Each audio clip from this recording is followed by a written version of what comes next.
Hi everyone, in today's video I'll be sharing with you guys a quick and easy recipe to make this delicious and healthy sprout salad. So let's get started.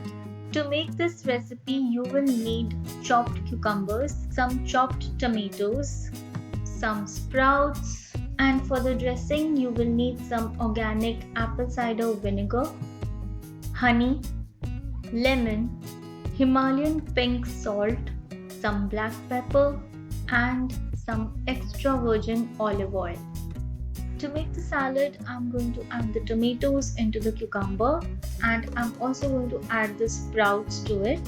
I'm adding some extra sprouts because that's how I prefer. You can change the quantity as per your liking. Now once this is done, I'm going to keep it aside and prepare the dressing. Now to make the dressing, I'm going to first pour in some extra virgin olive oil, and next I'm going to be adding 1 spoon of the apple cider vinegar and 1 spoon of honey.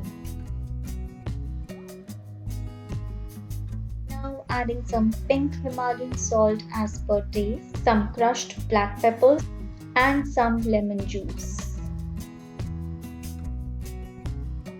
Next, I'm going to give it a good mix and pour the dressing into the salad. Finally, I'm going to mix everything really well, and the salad is now ready to eat. Do try this recipe at home. It's very quick, easy and very healthy, and I hope you guys will like it. And if you guys like this video, please hit the like button and share this video with your friends and family. And I will see you soon in my next video. Till then, take care. Bye.